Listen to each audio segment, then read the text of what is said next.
dia, irmãos.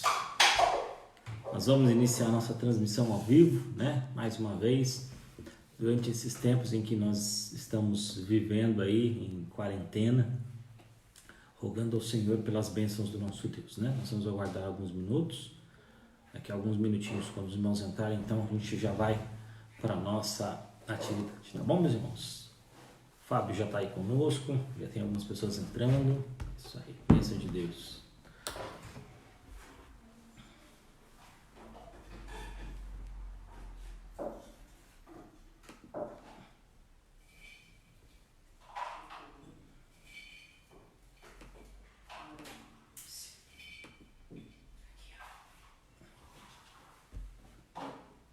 Bom dia, senhor Anderson.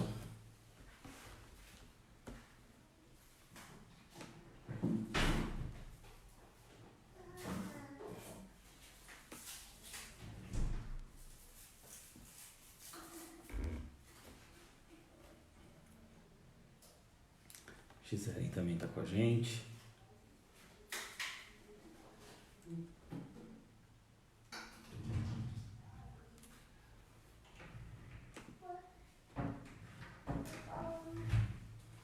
Bom dia, presbítero Fábio.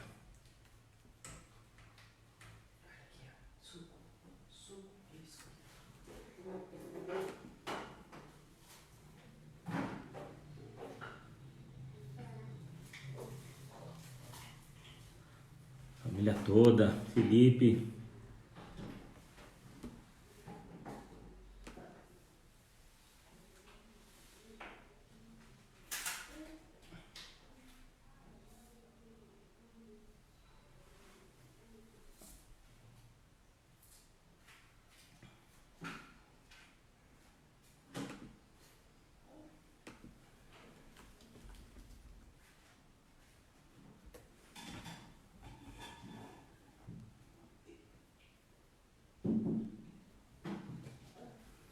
Meus irmãos, eu estou acompanhando aqui também pela internet, né, pelo nosso site. Daqui a pouco a gente vai, então, dar início à nossa devocional desta manhã de domingo, né, manhã que nós gostaríamos não de estar aqui, né, como se diz, virtualmente falando, né, mas que nós gostaríamos de estar na casa do nosso Deus.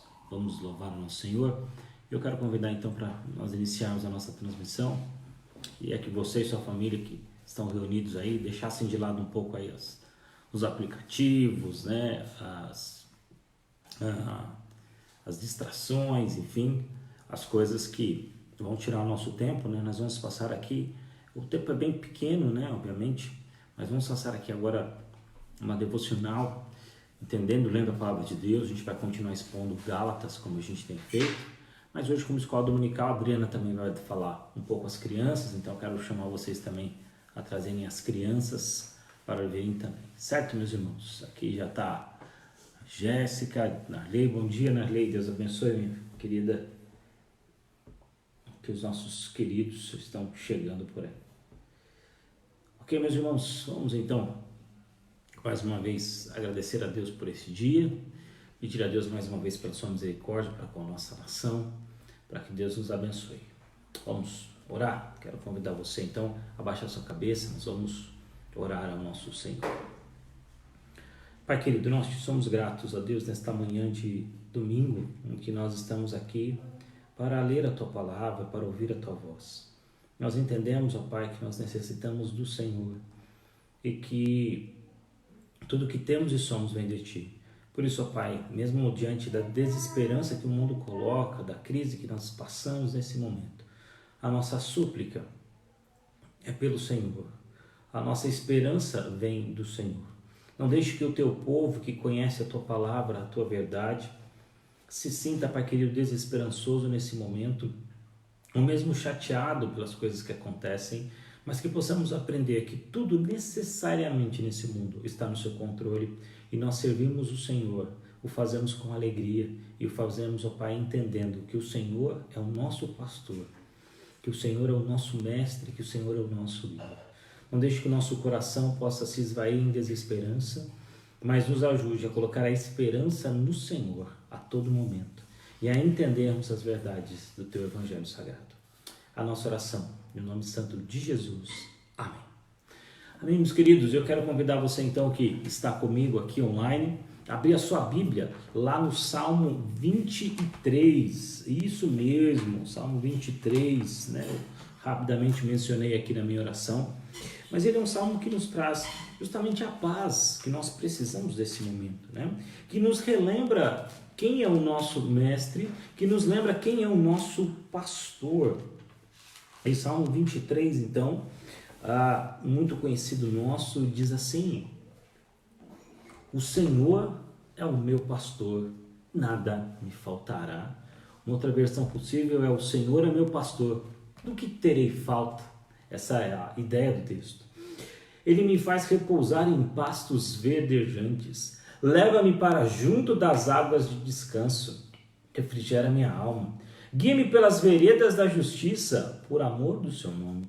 Ainda que eu ande pelo vale da sombra da morte, não temerei mal nenhum, porque tu estás comigo, o teu bordão e o teu cajado me consolam.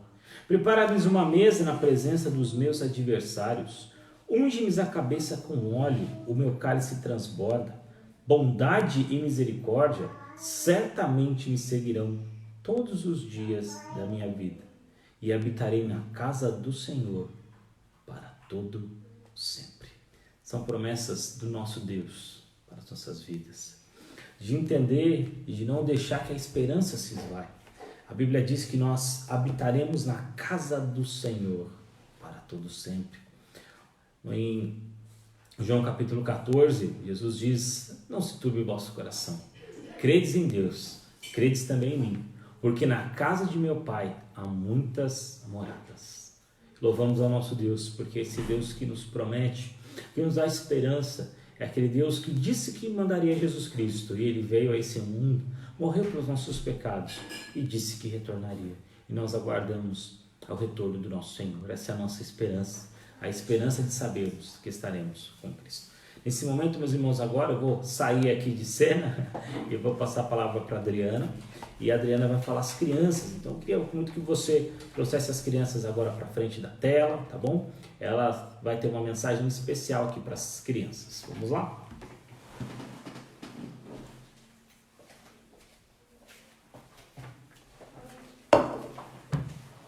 Bom dia, irmãos, tudo bem? Temos crianças na sala. Bom dia.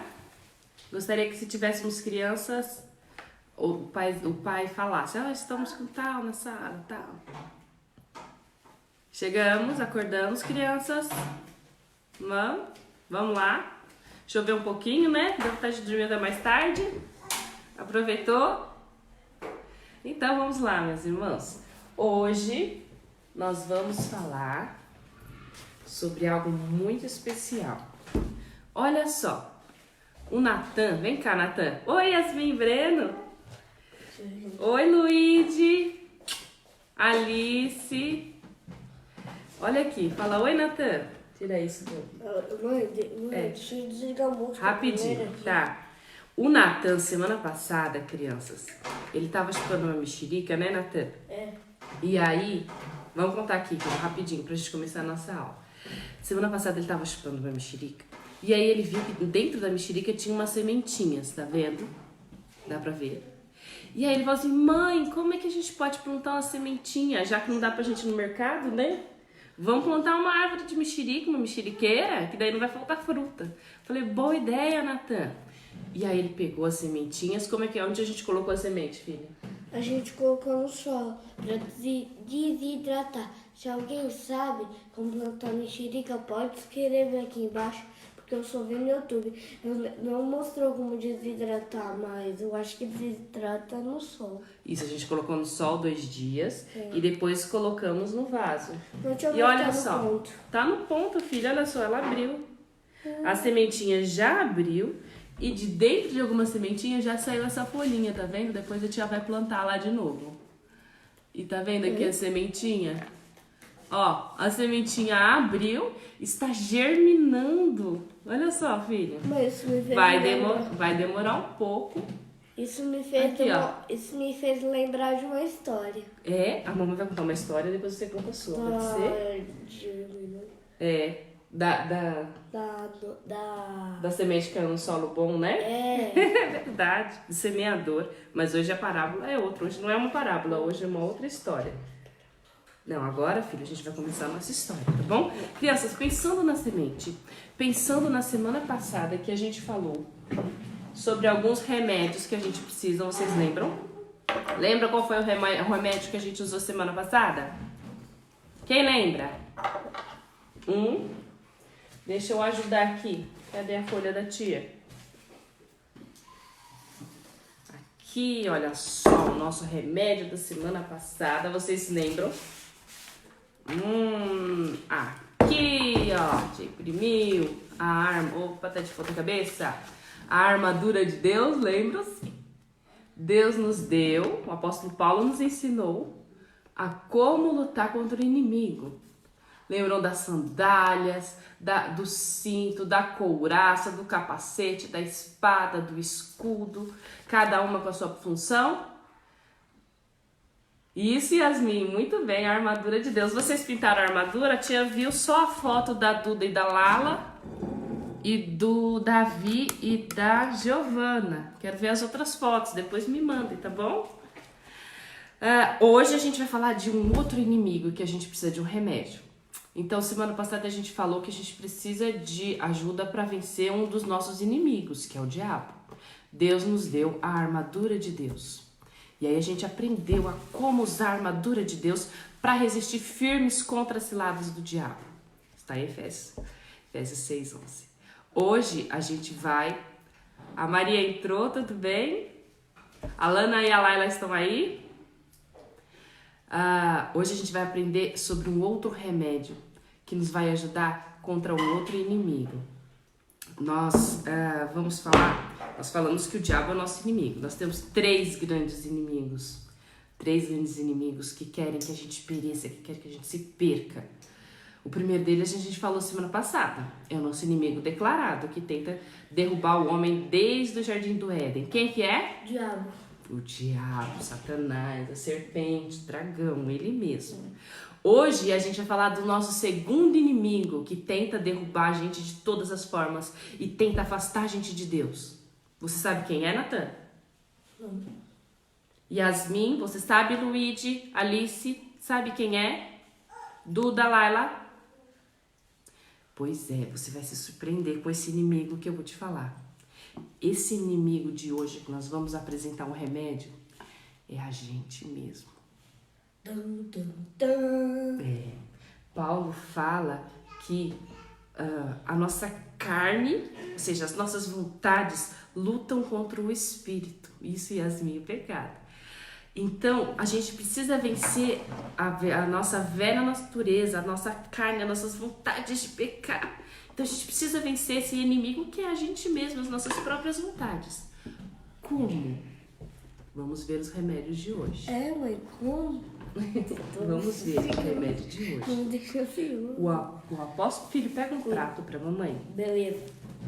Enquanto isso, antes da gente falar do nosso inimigo, um prato branco, por favor. Você vai pegar um copo, crianças. Bom dia, Giovana e Davi. Você vai pegar um copo, por favor, grande. A gente precisa de um copo grande aqui, sem fazer propaganda. Um copo grande. Pede pro papai e a mamãe pegar lá um copo grande pra gente cantar a nossa música de hoje. Pegou? Acabei de pegar. Isso, obrigada, amor. Mas Pega o seu copo, meu amor. Aqui, ó, Mas senta você aí. vai fazer aquele lá do vinagre? Nós vamos cantar essa música aqui, ó. Presta atenção. Nós vamos usar esse movimento, ó, de falar aqui dentro do copo. Você vai ver que a sua voz vai ficar ampliada. E nós vamos bater assim. Pá, pum, pá, pá, pum, pá. Na mesa ou no chão, se você estiver no chão. Tem que ser um copo de plástico, tá bom? Vamos lá? A música que vai falar, essa música que a gente vai cantar agora, pegou o copo? Ela vai falar sobre o que Cristo fez na nossa vida. É assim, ó. Pare, eu vou contar-lhe o que Cristo fez por mim. Pare. Cristo fez por mim, Ele me salvou e me deu perdão. Agora vive em meu coração. Pare, eu vou contar-lhe o que Cristo fez por mim. Pare, eu vou contar-lhe o que Cristo fez por mim. Ele me salvou e me deu perdão. Agora vive em meu coração. Pare, eu vou contar-lhe o que Cristo fez por mim. Me salvou! Pegou seu copo? Vamos mais uma vez? Vamos lá? Essa nossa câmera aqui tá. Deixa só a mão. Mãe, cuidado, mãe, cuidado. Ela tá meio delicada aqui. Eu vou fazer isso nos meus vídeos. Depois a né? gente vê isso aí, filho. Pronto, vamos lá. A última vez. Pare. Eu vou contar-lhe o que Cristo fez por mim. Pare. Eu vou contar-lhe o que Cristo fez por mim. Ele me salvou e me deu perdão. Agora vive no meu coração. Pare, eu vou contar-lhe o que Cristo fez por mim. Me salvou! Pronto, nós já temos a salvação em Cristo Jesus. Agora vamos para a nossa história. Antes, porém, vamos falar com Deus. Feche seus olhos, se concentra. Vamos lá. Senhor, obrigado por este dia, obrigado pelos meus irmãos, que muito em breve nós possamos estar juntos, Senhor, para que a gente mate a nossa saudade, fiquemos unidos, que essa doença passe logo, Senhor. Cuida de nós, cuida do nosso coração, cuida da tua igreja e que a nossa comunhão a cada dia cresça, que o amor aos nossos irmãos, que o amor à nossa igreja, que o amor à tua casa a cada dia seja mais ardente em nosso coração e que nós possamos compreender a importância que tem a casa do Senhor, a igreja do Senhor, o corpo de Cristo. Em nome de Jesus, amém. Amém. Hoje nós vamos falar sobre... Deixa aqui, meu amor. Nós vamos falar sobre um remédio que vai nos ajudar contra o nosso inimigo número 2. Nosso inimigo número 1, o diabo. E hoje a gente vai falar sobre a nossa própria carne, as nossas vontades. Como que eu venço isso? Vamos começar a nossa aula. Está lá em Gálatas, abra sua Bíblia. Abra sua Bíblia. Aqui. Gálatas, capítulo 5, perdão. Abriu a Bíblia? Gálatas, capítulo 5, versículo 16. Nós vamos ler o 16, 17, 18, depois o 22, 23, 24 e 25. Achou? Eita. Bastante. A tia vai ler com vocês. Vamos lá. Não tô achando. Você tá sem óculos. Vai lá pegar o óculos. Não. Digo, porém, andar no Espírito e jamais satisfareis a concupiscência da carne. Porque a carne milita contra o Espírito e o Espírito contra a carne, porque são opostos entre si, para que não façais o que porventura seja do vosso querer. Mas, se sois guiados pelo Espírito, não estáis sobre a lei. Vamos lá pro 22. Mas o fruto do Espírito é amor, alegria, paz, longanimidade, benignidade, bondade, fidelidade, mansidão, domínio próprio. Contra estas coisas não há lei. E os que são de Cristo Jesus crucificaram a carne com as suas paixões e concupiscências. Se vivemos no Espírito, andemos também no Espírito. É isso que fala a palavra de Deus. Vamos lá, irmãos. O apóstolo Paulo aqui nos ensina sobre o fruto do Espírito. O que é o fruto? A tia mostrou a sementinha para vocês, né? O fruto, ele vem de uma árvore, né? Que germina, cresce e depois dá fruto. É a fase final. Quando a árvore está totalmente pronta para dar a vitamina, ela oferece o fruto para a gente. Mas esse fruto aqui que o apóstolo Paulo fala, ele é diferente.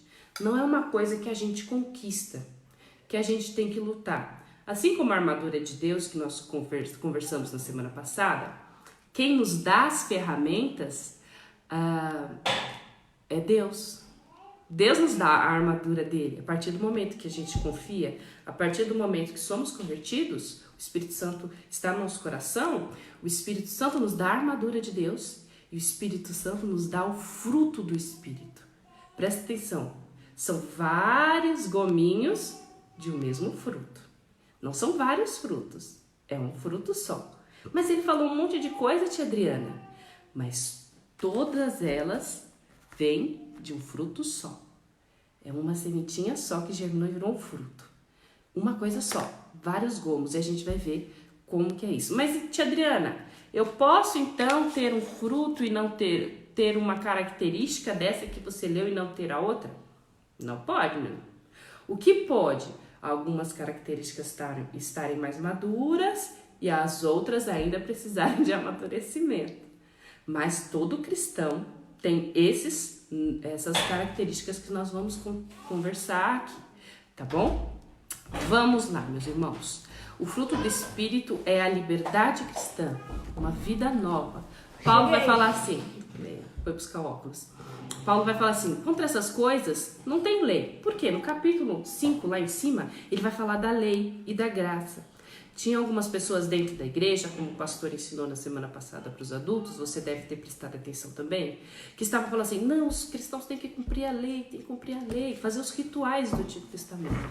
Paulo está defendendo que nós fomos salvos pela graça. Então, quando a gente ama, a gente cumpre a lei por amor, e não por julgo, e não por peso. Então, filho, senta. Então, Paulo vai falar isso, olha, se você tiver o fruto do Espírito amadurecido, não vai ter lei para você, porque você vai cumprir com leveza essa lei. Vamos falar sobre esse fruto do Espírito. Ele é sobrenatural, Deus que dá pra gente.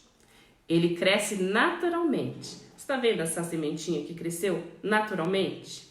A gente fez alguma coisa para ela crescer, forçou, cresce sementinha, cresce, amadurece. Não, quem dá esse crescimento é Deus.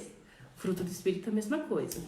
Mas ela amadurece gradualmente. Conforme o nosso relacionamento com Deus vai aumentando, conforme a gente vai ficando mais amigo de Deus na nossa vida, o fruto do Espírito amadurece. Tá? Então, esses aspectos que a gente vai ver. As primeiras 3 características, elas estão ligadas ao nosso relacionamento com Deus. Presta atenção, interessante. Amor. Isso tá lá no versículo 22. Olha só o gominho da nossa laranja. Mexerica, né? O amor a Deus, o amor ao próximo. A gente que é crente sabe muito sobre o amor, né? Coríntios 13, exatamente isso. Depois você pede para o seu papai e para a sua mamãe ler para você Coríntios 13. Quando Paulo fala em Coríntios 13, ele não está falando do amor no casamento somente. Ele está falando do amor entre os irmãos, entre os crentes em Cristo Jesus, tá? E nós temos que ter amor, amar a Deus acima de tudo e ao próximo como a nós mesmos. A alegria também é uma característica que todo crente tem. Porque eu sei que Deus me deu a salvação. A alegria está lá dentro do meu coração, pronto. Por mais momentos de dificuldade e momentos de tempestade que eu enfrente, eu sei que a alegria do Senhor é minha força. Então eu vou me recuperar, porque o Senhor é a minha alegria. E a paz. A paz, a serenidade. Seu quê? A paz, sabe o que é serenidade? Aqui, ó. Não. Serenidade. Não, filho, não bagunça aqui não. Serenidade é quando, sabe quando a Bíblia não nos promete que a gente não vai ter problema, mas ela nos promete que Jesus está com a gente no meio dos problemas. Você lembra quando os discípulos estavam no meio do barco na tempestade? E aí quando eles falaram, Jesus, acorda, nós vamos morrer. E Jesus falou assim, calma, Eu estou no barco. E aí os discípulos percebem a paz que Jesus dá, mesmo no meio da tempestade. É essa paz aqui que o apóstolo está falando. Então, os 3 primeiros gominhos do fruto está relacionado ao nosso relacionamento com Deus. Quanto mais perto você está de Deus, mais essas 3 características vão estar presentes na sua vida. Sabe aquela pessoa que você está vendo um monte de problema? A gente, né? A gente crente. Tá vendo o mundo pirar, os nossos vizinhos, não sei o que, coronavírus, H1N1, e todo mundo tá se descabelando. E a gente tem paz. Opa! Chamar o papai, filho, lá pra ajudar. E a gente tem paz, sabe? Amor, vai lá chamar seu pai, preciso dele aqui. E a gente tem paz. Ao vivo é... Ao vivo é assim mesmo, né? Nessa programa de... E a gente tem paz. É isso. É isso. Quando a paz de Deus nos dá um autocontrole tão grande que a gente mesmo não consegue entender. Tá bom? É essa paz que ele tá falando. Tem que desligar o volume aí. Agora nós vamos falar das outras 3 características, que é o relacionamento com o nosso próximo. Presta atenção. Desliga o seu áudio aí. Primeiro, longanimidade. Sabe o que é longanimidade? Não sei. Longanimidade, que palavra mais difícil, tia Adriana. Longanimidade. Longanimidade é uma palavra também longa. Longa, exatamente. Peraí, calma. Longanimidade, aquela pessoa, sabe, que demora pra se irar, que tem um ânimo grande, longo. Longanimidade. Sabe aquele pavio comprido? Tem a pessoa que é pavio curto? Aí tem o pavio comprido, né? O crente é pavio comprido, demora para se irar. Tem também a benignidade. Benignidade. O que é benignidade? É aquela pessoa gentil e amável, sempre. Temos a bondade. A bondade está relacionada à correção com amor. O apóstolo Paulo usa a mesma palavra no original. Essa palavra bondade é aquela mesma palavra que apareceu quando Jesus foi no templo expulsar os mercadores, sabe? É essa palavra bondade que apareceu lá. Okay. Ou seja, Jesus expulsou os mercadores, corrigiu seus sacerdotes, não deixou de corrigir, mas com bondade. Lembra aquela passagem que fala que Deus corrige a quem ama? Pois é. A correção também é amor. Crianças, então, às vezes o papai e a mamãe dão uma puxadinha na nossa orelha, dá uma bronquinha, porque ele nos ama. Eles querem nos corrigir e a gente precisa ser corrigido. Porque lembra da nossa carne? Que às vezes nossa carne quer fazer coisas e aí a gente precisa lutar contra isso. O papai e a mamãe são agentes de Deus para nos ajudar a desenvolver esses frutos do Espírito. O seu papai é o sacerdote do seu lar. Ele é o seu pastor agora. Sempre foi, né? Agora que a gente está mais longe do pastor da igreja. Vai ser mais, né? Agora ele é em tempo integral, seu papai. Mãe. Não tem como dividir as cargas. Mas, então, mãe, quando ele está te corrigindo, quando a mamãe está te corrigindo, é por amor a Deus, é para que você amadureça nos teus frutos do Espírito, no seu fruto do Espírito. Agora, as outras 3 características têm a ver com a gente, com o nosso coração. Então, vamos lá? A fidelidade, depois a tia monta o prato aqui. Hoje a câmera não ficou muito boa. A fidelidade. Verdade. Fidelidade é a dignidade. Sabe aquela pessoa que é digna de confiança? Que você conta o segredo e você pode confiar que ela não vai contar nada pra ninguém? Sabe aquela pessoa que é sua parceira mesmo? É fiel? Tipo Henrique? Tipo Henrique. Fidelidade. Você tem que ser fiel a seus princípios e principalmente fiel a Deus. Fiel a Deus. A mansidão. Sabe o que é mansidão? Isso é o mais difícil. Por que é mais difícil, filho? Porque outro vem pra cima de você na escola. É difícil ser manso, né? Mansidão quer dizer uma pessoa dócil, uma pessoa que demora. Lembra que você tá com todos os outros frutos aqui, tá? Você tá com todos os outros frutos aqui. Mas a pessoa mansa é aquela que é dócil nas suas atitudes e nas suas palavras. Não é o tonto. Não é o tonto. É aquele que sabe usar as suas palavras com sabedoria e sabe usar as suas ações, o seu corpo com calma, cautela. Sabe aquela pessoa que pensa 2 vezes antes de fazer, antes de falar? 2, 3, 4, 5 vezes antes de fazer? É a pessoa mansa. E por último, talvez, acho que o apóstolo Paulo deixou por último, que eu acho que era o mais difícil. Domínio próprio. Sabe o que é domínio próprio? Eu sei. O que é? Quando a gente fica com fome, a gente tem que se segurar para não fazer assim, ó. Pô. Exatamente. Isso já aconteceu comigo uma vez. Domínio próprio não só da comida. Domínio próprio é autocontrole em tudo. Na comida, nas ações, nas atitudes. Sabe aquele momento que você tá com aquela raiva que você pudesse, você tacava o outro na parede? Então, Mãe, isso eu fiz uma vez domínio querendo. próprio vai te ajudar a ter um autocontrole, a respirar 2 vezes e falar assim, não, eu vou usar minha longanimidade, a minha mansidão para resolver esse problema de uma forma sábia. Então, queridos, terminando aqui o nosso fruto, tá vendo? A tia deixou a atividade para vocês aí no Face, vocês vão montar o quebra-cabeça mais bonito que o da tia, porque aqui não dá pra ver direito, ficou na... Quebra-cabeça. Você pega um prato e monta os seus gominhos e vai lembrando o que é cada coisa. E vai falando pra mamãe e pro papai. Olha a minha mexerica do fruto do Espírito. Cada gominho é uma coisa, papai e mamãe. Crianças, o fruto do Espírito está em nós. Todos nós temos todas essas características. Não pode falar assim, ai, mas eu não tenho domínio próprio. Ah, não, eu não sou uma pessoa mansa. Olha, quando sobe o sangue, ai, ninguém me segura.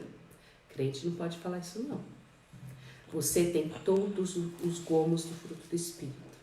Se alguma coisa está destoando, é porque você ainda não está maduro. Mas o fruto está aí.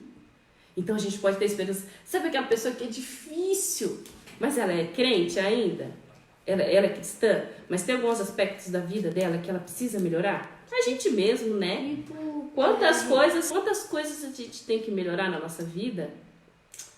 Então, o que a gente faz, Adriana, então, para amadurecer o fruto do Espírito no nosso coração?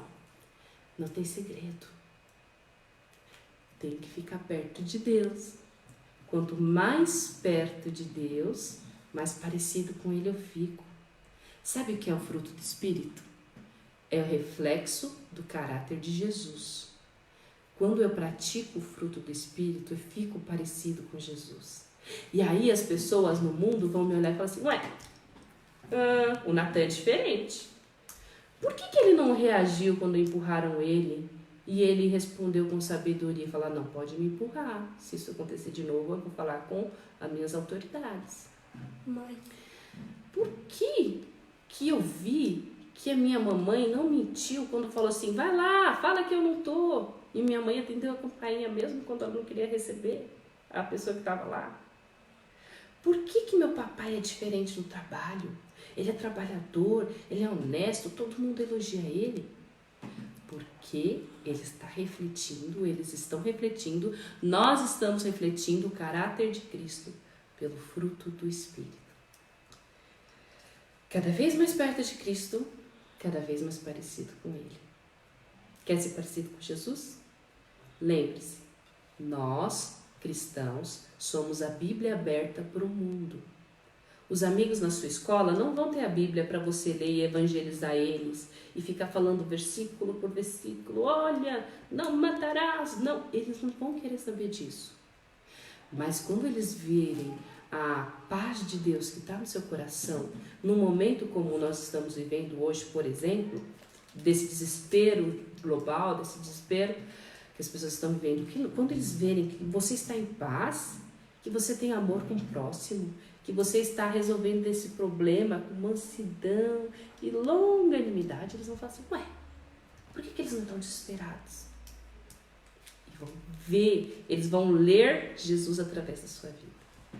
Queridos, vamos orar, pedir ao Senhor que nos dê sabedoria, força, graça, maturidade espiritual, para que o fruto do Espírito seja visível na nossa vida. Vamos orar? Vamos. Quer orar? Claro. Peça que Deus nos dê maturidade espiritual para que o fruto do Espírito seja aparente na nossa vida. Posso ler isso daqui enquanto eu oro? Pode. Fala alto, senão a pessoa não ouve. Senhor eterno Pai, nos dê longanimidade, nos dê mansidão, nos dê Domínio próprio, domínio próprio, fidelidade, bondade, benignidade, longanimidade, paz, alegria, amor. Abençoe todos que estão assistindo essa live aqui também, Senhor. Obrigado por tudo.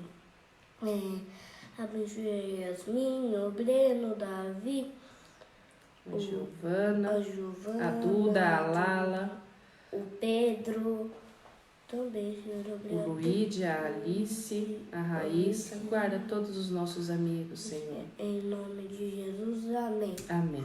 Amém, irmãos. Vai lá chamar o pastor para a gente continuar. Relembrando o versículo, agora você vai fazer a sua lição de casa. Lembra do versículo para decorar? Tu, Senhor... Ih, tá de ponta cabeça, é pronto. Tu, Senhor, conservarás em perfeita paz aquele cujo propósito é firme, porque ele confia em ti. Isaías 26, 3. A nossa lição de casa continua, hein? Orar pelos nossos idosos, deixa lá na geladeira para você orar por eles. Decorar o versículo. Agora você vai fazer a sua atividade enquanto o pastor dá aula para os adultos, tá? Você vai recortar os gominhos do fruto do Espírito e vai montar o seu quebra-cabeça, lembrando da lição. 3 partes. 3 partes. O nosso relacionamento com Deus, o nosso relacionamento com o próximo, o nosso relacionamento com a gente mesmo. Deus abençoe, irmãos. Tchau.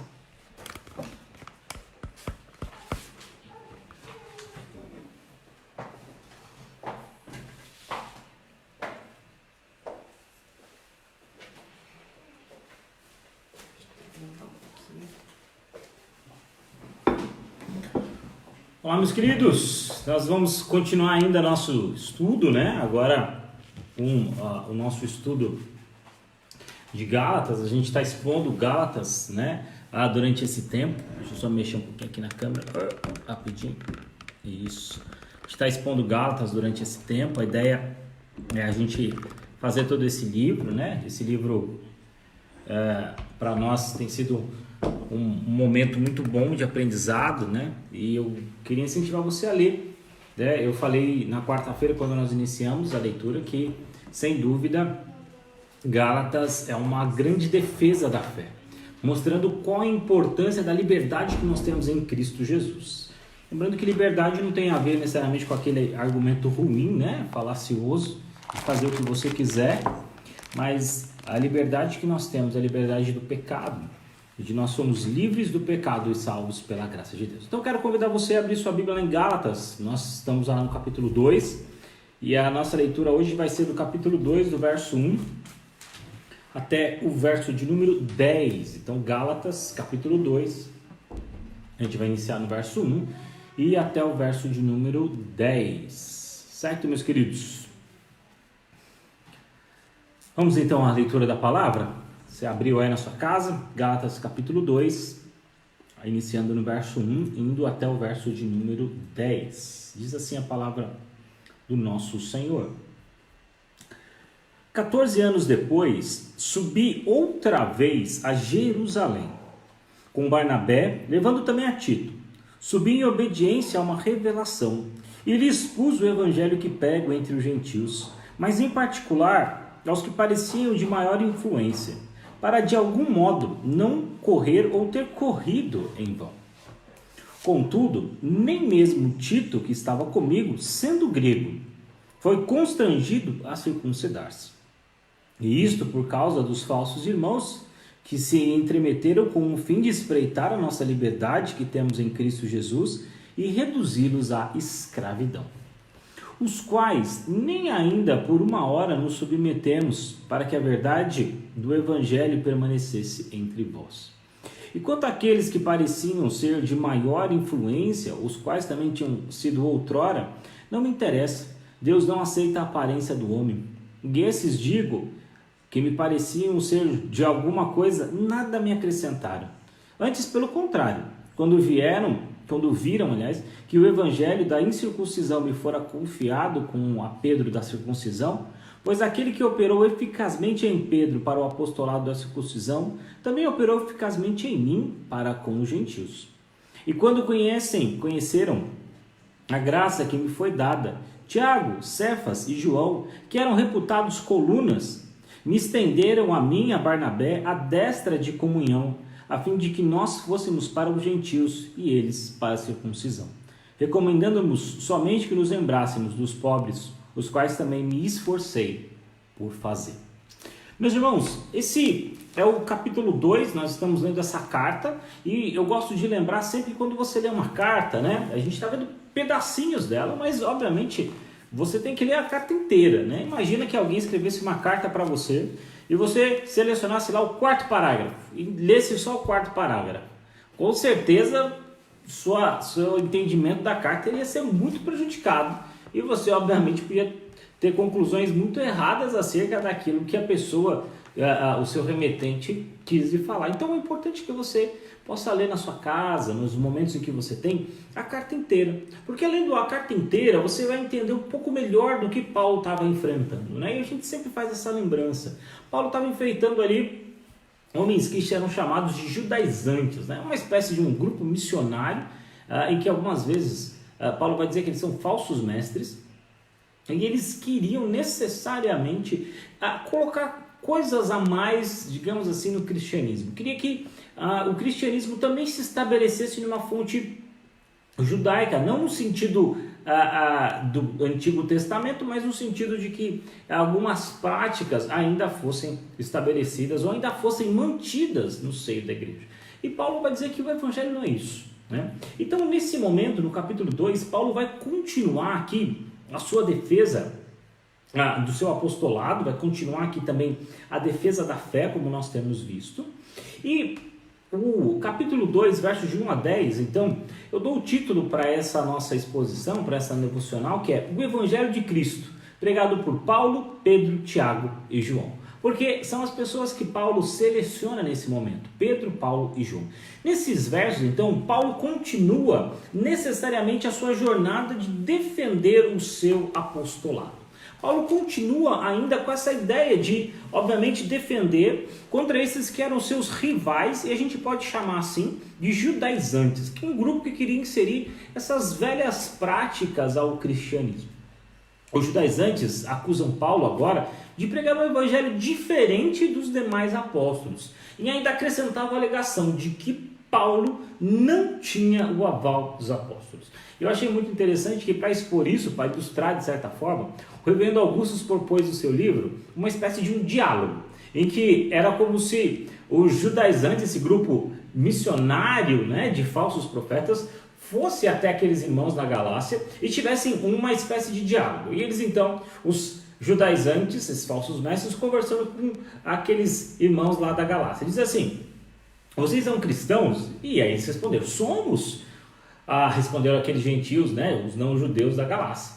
Cremos que cremos em Jesus Cristo como nosso Salvador.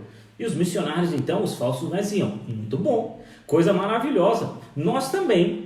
E vocês são circuncidados? E eles diziam: circuncidados nós? Não. Informando com estranheza: como nós seremos circuncidados? E eles perguntam então, os judaizantes: como não foram circuncidados? Quem pregou o evangelho para vocês? O apóstolo Paulo? Já imaginávamos. Vocês sabiam que Paulo não pertence aos 12. Ele veio depois e não faz parte do grupo original dos apóstolos de Cristo. Ele não ensinou vocês que deveriam ser circuncidados? E aí eles respondiam, não nos ensinou. Ele disse que pela fé já estamos salvos e não precisamos de mais nada. E o que devemos fazer depois de ter sido salvos é obedecer a Deus.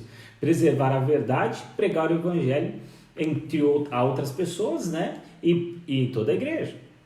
E eles respondiam, não, Paulo ensinou tudo errado.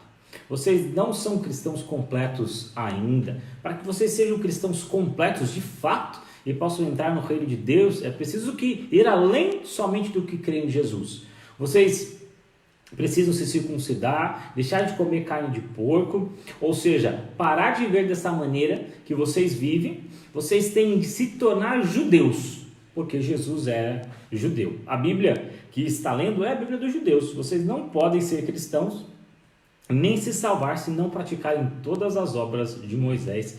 E é preciso se tornar judeu praticante para poder entrar nos céus.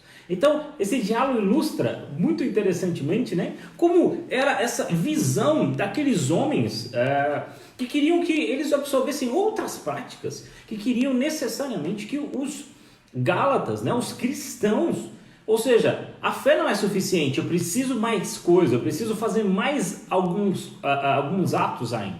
E Paulo então foi até Jerusalém. E agora o que nos conta necessariamente, né? Paulo então mostra nessa passagem, meus irmãos, que o evangelho que ele pregava veio do próprio Cristo.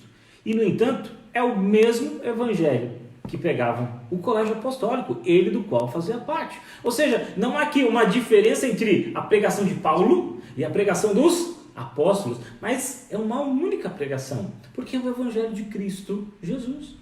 E um comentarista deixou uma frase muito interessante que eu anotei aqui no meu estudo, dizendo o seguinte: Paulo explicou no capítulo 1 a sua independência dos outros apóstolos, e agora no capítulo 2 ele destaca a sua interdependência com respeito aos apóstolos. Ou seja, não que ele precisasse de autorização, aliás, para pregar o evangelho, mas ele entendeu que o evangelho do Senhor Jesus foi dado pelo próprio Deus, e esse Deus foi necessariamente quem nos revelou Jesus. Então, todo o colégio apostólico, meus irmãos, incluindo Paulo, não pregavam um evangelho diferente, mas pregavam a Cristo, e esse crucificado pelos nossos pecados. Então, no primeiro ponto desse meu texto, eu gostaria que você me acompanhasse aí, se você gosta de anotar o que eu falo, né? Esse é o nosso tema, então, a defesa do evangelho. E nesse primeiro ponto, eu vou dizer o seguinte: Paulo vai e mostra àqueles irmãos que, indo a Jerusalém, ele também estava em consonância com os 12, ou seja, ele vai a Jerusalém. Então, o primeiro ponto é a viagem de Paulo para Jerusalém. Meus irmãos, o texto começa dizendo que há 14 anos, esse é o que o texto diz, 14 anos depois, subi outra vez a Jerusalém. A gente não sabe se necessariamente é 14 da primeira para a segunda viagem, da segunda para a terceira, ou necessariamente da conversão, mas a despeito disso, o fato é que necessariamente Paulo foi a Jerusalém. A Bíblia nos informa que Paulo foi a Jerusalém em 5 ocasiões, pelo menos, né? A primeira ocorreu 3 anos após sua conversão. Se você quiser dar uma lida lá, está em Atos, no capítulo 9, verso 26. A segunda está relacionada ao socorro financeiro que Barnabé e ele levaram aos pobres lá da Judéia. Isso está lá em Atos, no capítulo 11 e também no capítulo 12. A terceira viagem foi quando ele foi para o concílio de Jerusalém, aquele concílio que justamente ia discutir questões que Paulo estava em voga nesse momento, que era a questão de algumas práticas judaicas, que está lá no capítulo 15 de Atos. A quarta foi uma passagem rápida ali, no final da sua segunda viagem missionária, que está narrado em Atos 18. E a quinta, né, e possivelmente última, a gente pode dizer assim, embora não necessariamente a Bíblia é exaustiva em contar todas as viagens de Paulo, é bom você saber disso, pode ser que tenha alguma outra aqui, mas basicamente essas são as que a palavra nos aponta. Paulo visita Jerusalém, e isso aconteceu quando ele foi levar uma oferta, né, das igrejas da Macedônia, da Caia aos pobres da Judéia, em ocasião em que Paulo acabou sendo preso. Isso está em Atos 21. Então a gente vê que Paulo foi a Jerusalém algumas vezes, né? Aqui é uma divergência em saber em que momento isso acontece, ou seja, essa passagem aqui. A gente não vai, obviamente, entrar nessa grande minúcia, porque tem muitos bons teólogos, né, que divergem de um lado, que dizem que foi na segunda, outros que dizem que foi na terceira. O que a gente pode entender aqui, que a despeito de ter sido na primeira ou na segunda, é bem possível que ele tenha ido justamente naquela de Atos 15, onde ele pode discutir um pouco acerca da questão de como os judeus vão se dar. Essa é uma possibilidade, então não fecho aqui, mas a questão principal, na verdade, não é necessariamente saber se foi na segunda ou na terceira, mas para que a gente possa entender o que necessariamente o levou lá, né? E foi justamente essa ideia de mostrar para aqueles irmãos que o evangelho que ele pregava, né? E agora mostrar para os irmãos lá na Galácia, que o evangelho que ele pregava não era um evangelho diferente, né? Mas era o evangelho de Cristo Jesus, que é um evangelho único. Então, nessa ocasião, Paulo vai até lá e leva com ele duas pessoas. E, de certa forma, é até emblemático, né, pensar nessas duas pessoas, porque ele leva necessariamente Barnabé, que era um judeu, e também leva quem? Tito. E quem era Tito? Tito necessariamente era um grego, né? Era um gentil. Então Barnabé, meus irmãos, foi aquele grande ajudador do apóstolo Paulo. A gente conhece um pouco a história dele, né? Ele sempre estava com Paulo, era um judeu que estava em harmonia com o evangelho anunciado por Paulo. O que mostra, obviamente, essa harmonia do evangelho de Cristo Jesus e que Paulo não pregava outro evangelho. E Tito é aquele que vai receber aquela carta, isso, já deve ter lido lá, né? Tem 1ª, 2ª Timóteo, depois tem Tito. Então é justamente esse jovem pastor a quem Paulo dirige essa carta, né? Ele era um jovem pastor, um missionário, alguém que trabalhava na expansão do reino de Deus, né? Que necessariamente agora iria organizar igrejas. Paulo tinha preparado isso, né? Tito é fruto do ministério de Paulo. Paulo tinha preparado isso justamente para que eles também pudessem servir a igreja como pastores, como líderes, como organizadores e principalmente como fundadores, né? Como plantadores de igreja, né? Uma frase muito interessante que vem aqui de um teólogo chamado John Stott, né? Talvez você já tenha ouvido falar dele. Ele diz o seguinte: quando Paulo diz que levou a Tito a Jerusalém, não é para despertar atritos, mas para estabelecer a verdade do evangelho, que judeus e gentios são aceitos por Deus nos mesmos termos, a saber, a fé em Cristo Jesus, e portanto devem ser aceitos pela igreja sem nenhuma discriminação. Essa é a ideia que o texto nos dá. Então, o motivo de Paulo ir para Jerusalém foi necessariamente a sua obediência. Se você ler lá depois, na sequência, diz que o verso 2 diz que ele subiu em obediência a uma revelação. Então Paulo teve uma revelação e foi até Jerusalém. Meus irmãos, sempre quando eu falo em revelação, eu gosto de tocar num assunto, fazer um parênteses aqui, embora não seja necessariamente o tema do nosso assunto, né? A gente não está falando necessariamente de revelações, mas eu gosto de pensar, de entender, né, obviamente, que Paulo, assim como os demais apóstolos, foram aqueles que foram constituídos pelo próprio Cristo para estabelecer o cristianismo. Então eles são autores, digamos assim, de boa parte do Novo Testamento. Então quase o Novo Testamento tem essa, digamos, tutela apostólica. Por quê? Porque eles foram construídos sobre a coluna dos apóstolos, que foram pessoas com quem Jesus passou 3 anos do seu ministério ensinando, e que depois que Jesus foi assunto aos céus, que ele subiu ao céu, na sua ascensão, ele deixou os apóstolos para constituírem a igreja, né? Então 2 pontos eu quero colocar aqui para vocês nesse parênteses. Primeiro, o apostolado ele acabou. Não existe apóstolo nos dias de hoje. Pastor, não é bem assim não. Eu já ouvi falar de alguns aí. Inclusive, dizem que o Papa é o sucessor de Pedro. Então, ele ocupa, digamos assim, um apostolado. Então, meus irmãos, isso não existe. O apostolado foi um momento, foi um dom dado por Deus em um determinado momento para que a igreja se constituísse. Acabou-se a ideia do apostolado, tá bom? Depois, se você quiser me falar um pouquinho mais sobre isso, você pode colocar aí nos comentários, eu respondo eventualmente alguma pergunta ao final da nossa devocional. Mas essa ideia do apostolado acabou e, consequentemente, as revelações. Aí você fala assim, mas pastor, acabou as revelações? Meus irmãos, nós temos hoje o que? A Bíblia. A Bíblia é a nossa revelação completa. Obviamente, Deus pode agir como quer, onde quer, e da forma alguma que quiser. Eu remeto a uma resposta que o reverendo Daniel certa vez deu sobre sonhos, né, que se aplica aqui também. A ideia é a seguinte: Deus pode falar através de sonhos? E aí ele falou assim, olha, 99% de chance que isso acabou. Mas 1% é porque Deus faz o que quer, como quer. Então as revelações também são assim, né? Deus já deu sua palavra, já revelou para nós a sua palavra. Nós temos aqui 66 livros de revelação. Mas Deus pode revelar hoje? Deus pode fazer o que quiser e como quiser.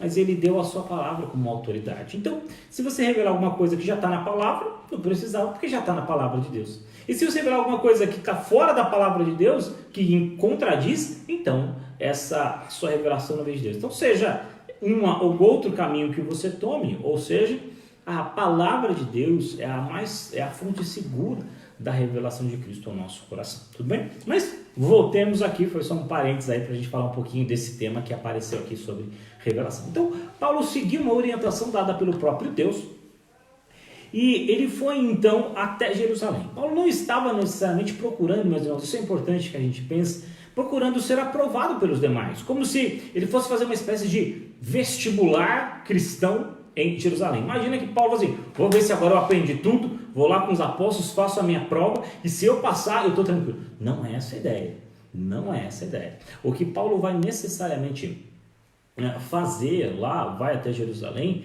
é justamente entender, meus irmãos, que não existe o evangelho de Paulo, o evangelho de Pedro, o evangelho de João, né, o evangelho de Tiago, ou o evangelho dos judaizantes, né, que é aí uma outra coisa, né? Esse não é o mesmo evangelho, né? Paulo diz, não é outro, mas não é evangelho. Mas o que necessariamente quer dizer é que Pedro, João, Tiago e Paulo não divergem do evangelho de Cristo. Pelo contrário, é o mesmo evangelho, aquele que é dado por Deus. Então Paulo não estava aqui procurando aprovação, não estava esperando receber autorização, mas em obediência a Deus, ele foi lá. Inclusive, acabou, e a gente vai ver daqui a pouquinho, falando com alguns dessas pessoas que faziam parte desse time, esse time que são os judaizantes. Então, por essa razão, na sequência do texto, ele diz, e lhe expus o que eu prego aos gentios. Então, Paulo mostra aqui que a sua pregação era a pregação do evangelho. Com isso, Paulo mostra que aqueles irmãos da Galácia não estavam recebendo um evangelho diferente do que foi pregado por Cristo, anunciado por Pedro ou falado por João, mas estavam pregando o evangelho único, né? Que une judeus, gregos, povos de diferentes raças, né? E é um pouco do que a gente vê lá em Apocalipse, né? E agora, tudo bem num outro contexto ali na ideia da nossa salvação, no sentido de quando nós habitaremos a nova terra, mas diz, olha, Deus chamou para si um povo de várias tribos, línguas, povos e nação, né? Sei que eu confundi aqui povo e povo, mas a ideia de pessoas, que Deus chamou pessoas na sua multiplicidade, né? Então, ele chamou um brasileiro, um argentino, um europeu, né? Um alemão, um grego, alguém lá da Ásia Menor, um chinês, um japonês, mas também chamam aqui um uruguaio, um americano, um canadense, um mexicano, enfim, o que Deus chamou são povos de países diferentes, de línguas diferentes, de culturas diferentes, mas Deus uniu esse povo no Evangelho de Cristo Jesus. Meus irmãos, o Evangelho do Senhor é uma bênção, é uma glória, porque une povos, línguas e nações, une naquilo que é o essencial, o Evangelho de Cristo. Paulo então fez isso, meus irmãos, de uma forma estratégica, e o texto aponta que ele foi lá pregar algumas pessoas que ele entendia que tinham mais influências, e eu queria que você notasse aqui que Paulo não está fazendo diferença, né? Ou contradizendo o que eu acabei de dizer. Você acabou de falar que é para todos os povos e Paulo parece estar falando para quem é mais influente, não para quem é menos influente. Não pense assim. O que Paulo necessariamente está dizendo aqui é que ele usou de uma estratégia, né? E, meus irmãos, é bom que a gente pense nisso como igreja do Senhor. E eu sei que tem outros irmãos aqui de outras igrejas também que estão me ouvindo aqui. Mas o Evangelho de Cristo Jesus tem que ser proclamado. A gente sabe disso. É nossa responsabilidade falar do Evangelho. Mas, meus irmãos, notem que Paulo aqui usa de uma estratégia para fazer isso. E é bom que a gente aprenda isso. As estratégias para a pregação do Evangelho não são demoníacas, né? Algumas igrejas usam muitas estratégias, deixam a palavra, e outras, de compensação, demonizam todo e qualquer tipo de estratégia. Mas não. O que nós temos que fazer é pregar o Evangelho. E para isso Deus nos deu uma mente, uma criatividade para fazer isso.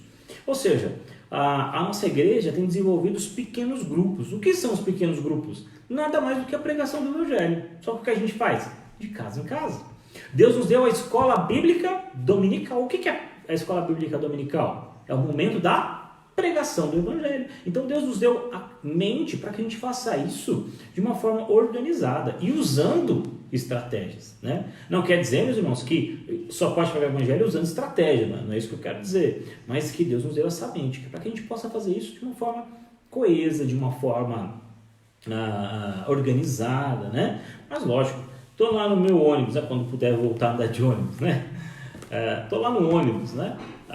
E de repente tem alguém do meu lado lá e começa uma conversa e falo, amém por isso, né? Não foi planejado, mas foi por isso.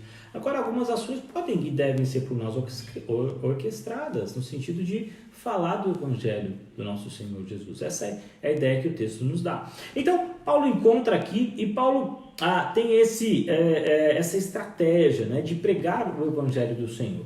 E essa ideia, nós devemos também criar estratégias assim, né, de pregar através dos pequenos grupos que a nossa igreja tem desenvolvido, ou seja, grupos familiares, né? A gente reúne 2, 3 famílias da igreja e a gente começa a pregação do Evangelho ali com os vizinhos, né?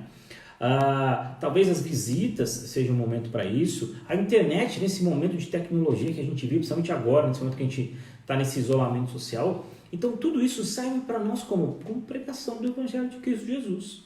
Ou seja, a ideia, na verdade, é de forma criativa levarmos a mensagem do Senhor, né? Esse é o grande objetivo, foi justamente o que Paulo fez. E agora então, depois, fazendo então esse primeiro ponto, que é a viagem de Paulo, Paulo agora conta um pouco como é que foi essa viagem. E a primeira coisa que ele vai dizer aqui, uma das primeiras coisas, é que nessa viagem, quando ele pregava o Evangelho, ele também teve esse debate com esse grupo de judaizantes. Talvez não mesmo necessariamente lá da Galácia, mas pessoas que tinham essa mesma visão. E Paulo, então, a partir desse verso, a partir agora do verso 3 e 4, né, ele vai falar como é que foi isso, né? Ou seja, a partir do verso 4, ele diz, e por causa desses falsos irmãos que se entremeteram com o fim de espreitar a nossa liberdade que temos em Cristo Jesus e reduzi-los à escravidão.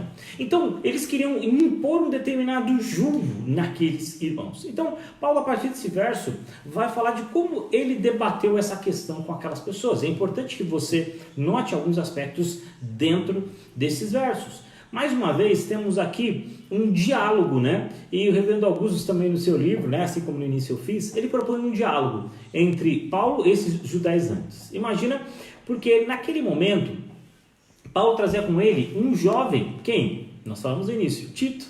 E Tito, necessariamente, ele não era judeu. Ele não era circuncidado.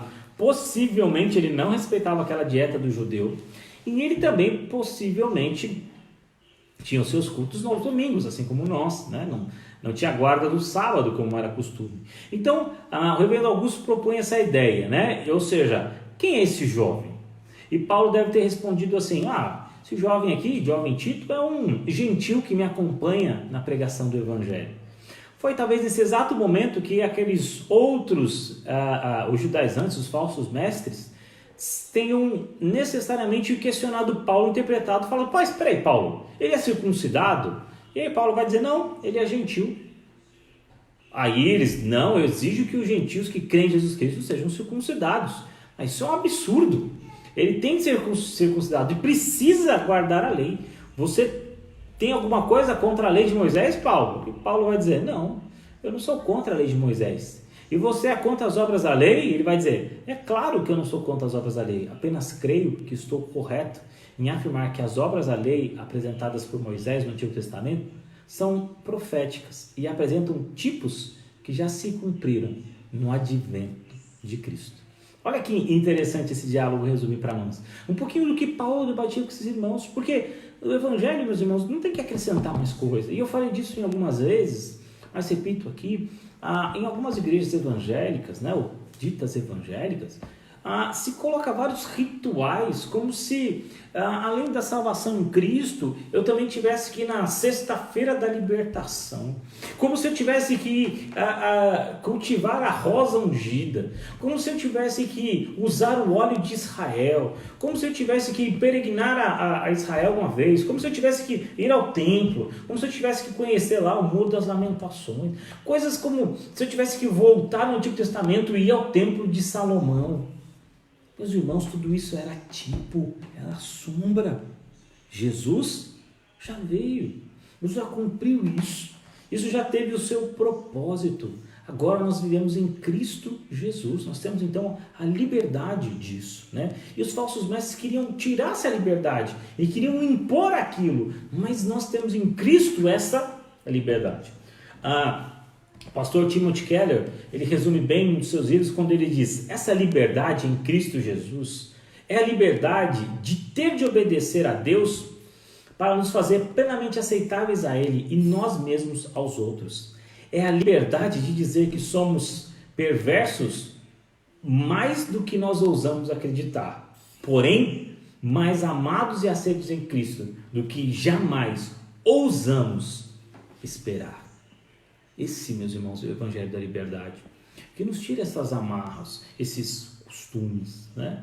Então, meus irmãos, quando nós vamos à igreja, é importante que você saiba disso, né? Nós estamos privados agora e a gente sente falta disso, mas a gente não pode ser um religioso, alguém que assumiu as práticas da religião, em que coloca aquilo do seu coração e se ele não fizer aquilo, ele não vai ser salvo. Nós amamos a igreja, queremos estar lá, queremos estar em comunhão com os irmãos, mas, meus queridos, a gente não pode ver uma religiosidade. A ideia de que eu estou nos meus moldes ou cumprindo determinados requisitos e me esquecendo da fé. Eu acho que são importantes, mas o nosso coração é importante. Eu sempre lembro aquela passagem quando Jesus fala sobre os dízimos, e aí uma das perguntas, aliás, uma das interpretações, né, uma das respostas, aliás, de Jesus para aquelas pessoas é: olha, vocês estão dando o dízimo do endro e do cominho, de coisas pequenas, mas vocês esquecem da misericórdia e da justiça. Meus irmãos, não devemos fazer isso e esquecer daquilo, né? Mas devemos entender que é bom estarmos lá, é bom entendermos a palavra do Senhor, mas é bom também nós entendermos que nós não somos religiosos no sentido ruim da palavra, né? Mas que nós temos um coração transformado. Obviamente, em alguns momentos nós veremos demonstrar as nossas falhas, nossos erros, mas nós sabemos a quem recorrer. E isso deve ser uma prática minha e sua, de recorrer a Cristo em todos os seus momentos. Meus irmãos, então, a liberdade de dizer que nós somos mais ímpios do que a gente pensa, porém mais amados em Cristo do que jamais ousamos esperar. Essa é a frase, então, com que Keller conclui essa fala. E, meus irmãos, seguindo aqui agora para o meu último ponto dessa minha mensagem, da minha devocional desta manhã, é que após a proclamação de Paulo, então Paulo vai a Jerusalém, ponto 1, depois Paulo então enfrenta aquelas pessoas no ponto 2, e agora, meus irmãos, o que a gente esperava, talvez com um certo medo, né, ou receoso de alguma questão, mas o que nos vem agora à mente é justamente a ideia de que todo o colégio apostólico dá sua destra de amizade ao apóstolo Paulo. Então, dos versos de 6 a 10, nós vemos o apoio dos apóstolos de Jerusalém e a necessidade que eles falam ainda da ajuda aos mais carentes. Então, parece ser óbvio, meus irmãos, para nós, o fato de Tito ter sido aceito por aqueles cristãos, né, pelos apóstolos, sem ser circuncidado, mas para a igreja primitiva foi bastante significativo isso, né? Eu me lembro que um dos teólogos que eu li, ele disse que é basicamente em Atos 15, onde se tem um rompimento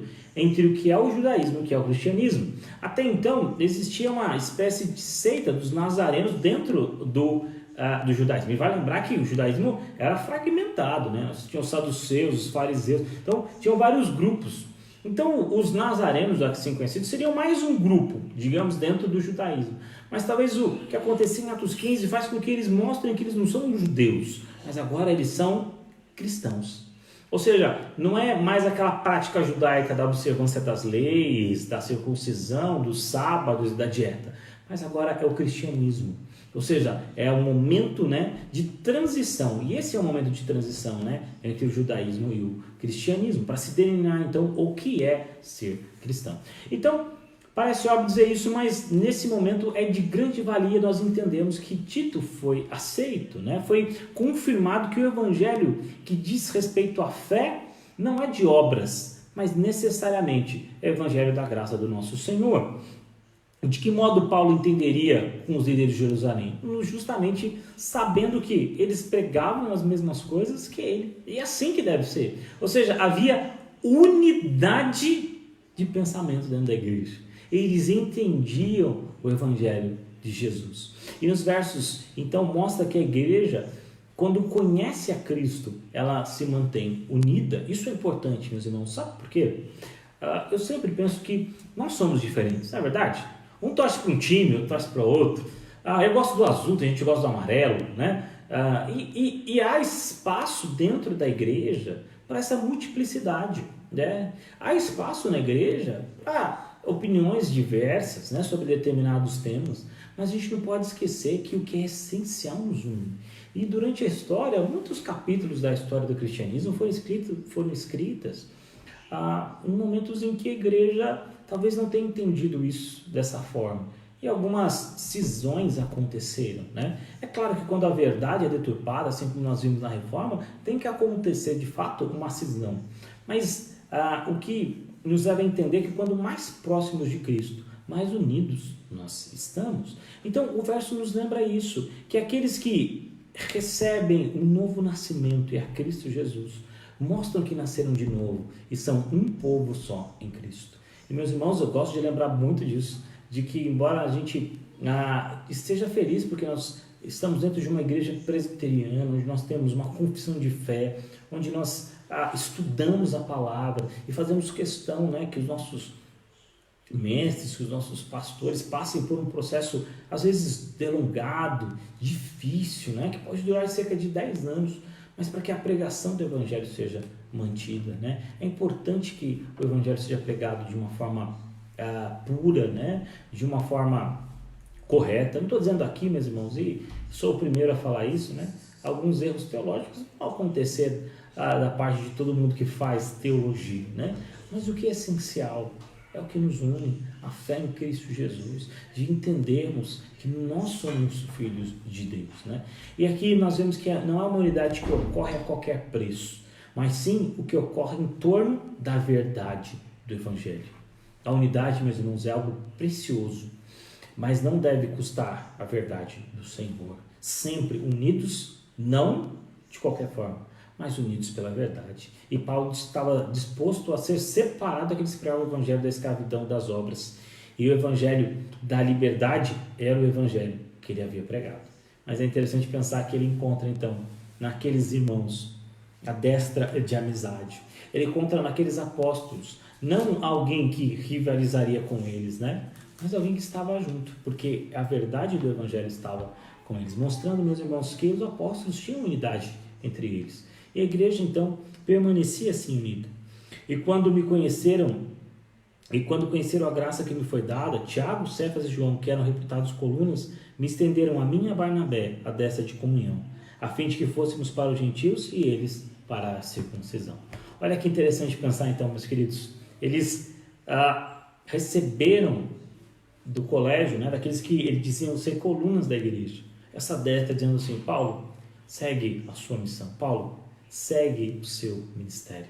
Nós estamos unidos, juntos, mostrando que o Evangelho de Cristo é a verdade preciosa de Deus, em que manda o seu Filho Jesus a esse mundo para nos trazer a salvação.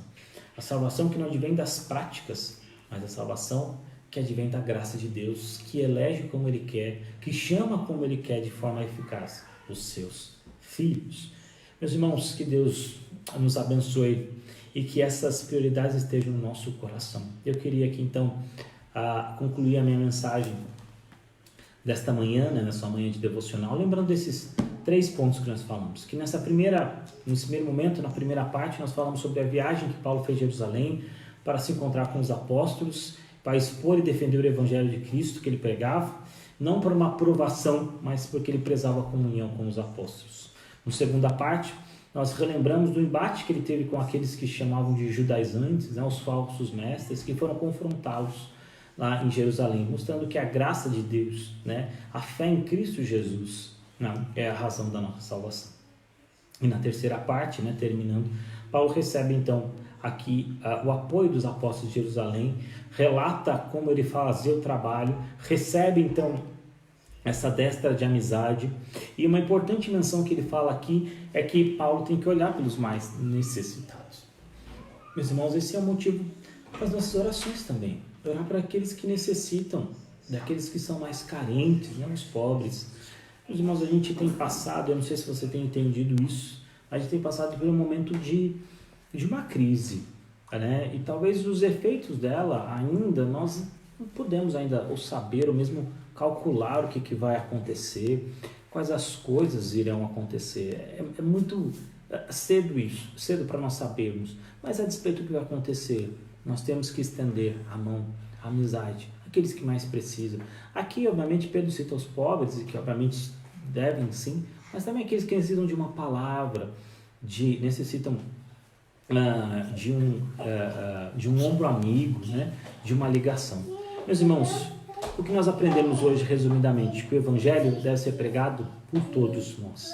É uma tarefa árdua e que a gente não deve se separar no que é essencial. Lógico que o Evangelho transborda as culturas, várias pessoas, mas a gente tem que lembrar dessa questão de que o Evangelho ele é supracultural. Mesmo que às vezes não fique muito claro para nós algumas coisas, pessoas pensam diferentes, mas o importante é que Cristo, a cruz de Cristo, a verdade do Senhor, ela une a igreja.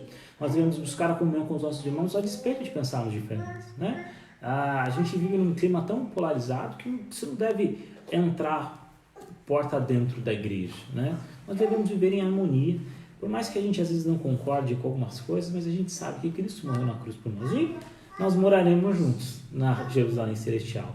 E por último, meus queridos, agradeça a Deus que salva pessoas diferentes em diferentes tempos, em diferentes tarefas, em chamadas diferentes. Peça a Deus que mantenha o seu povo unido em torno da verdade do Evangelho de Cristo. Que Deus o abençoe, meu irmão. Nós vamos agora, então, orar ao nosso Deus, encerrando assim a nossa devocional desta manhã. Um beijo pra UPA, que o pessoal da UPA também. O pessoal da UPA está acompanhando. A Manu veio aqui para a gente encerrar junto, né, filha? Cadê? Tá todo mundo aqui hoje? Vamos ver aqui. Opa, vamos chegar aqui a família toda. Aqui. Acho que não vai A caber. Adriana está aqui nos bastidores, né? E a gente vai fazer. Tá bom, filha. Vou agradar então. Nós estamos para agradecer aqui, todo mundo está acompanhando, as crianças, adolescentes, né? Louvar a Deus pela presença deles também. E nesse momento a gente vai fazer oração agora, encerrando o nosso momento de devocional. Vamos orar então? Quero pedir a você que suplique as suas orações, que abaixe a sua cabeça. Nós vamos orar, agradecer a Deus por este meio que nós estamos aqui, suplicar a Deus as tuas bênçãos, suplicar a Deus que esteja nos abençoando também. Vamos nesse momento orar, meus irmãos? Abaixe a sua cabeça, vamos orar ao nosso Senhor.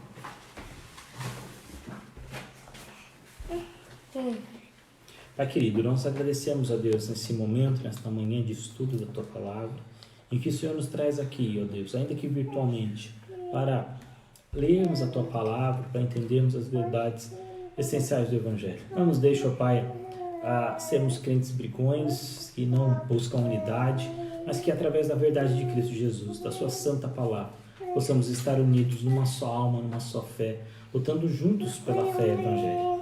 Nos dá a bênção, Pai, de pregarmos o Teu Evangelho a todo tempo. A bênção, Pai, de termos estratégias de pregação. Que a nossa igreja cresça para a glória do Teu nome.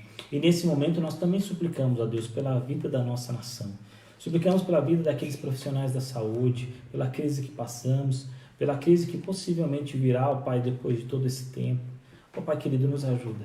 Ser conosco, ó Pai. Nos ajuda a ajudarmos aqueles que precisam, a ser esteio, a ser um braço, a ser um ombro amigo para oração, para aconselhamento, enfim, para aquilo que o Senhor requer de nós. Nos ajuda, Pai, nos usa como instrumento para a honra e glória do Teu nome.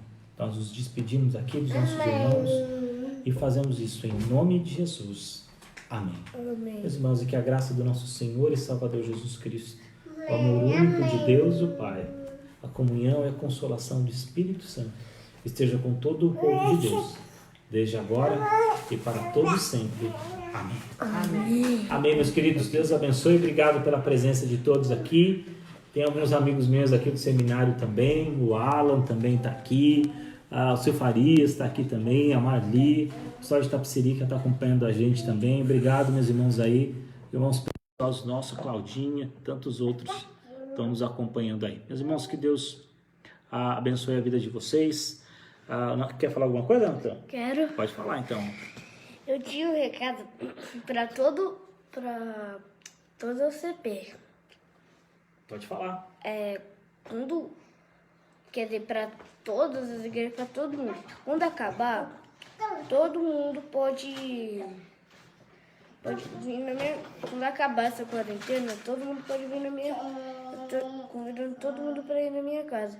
Porque a gente combinou de fazer uma mega festa com o Davi, com o Breno, com o Pedro, com todas as crianças da igreja. E eu espero que você esteja aqui, que você esteja lá. Isso.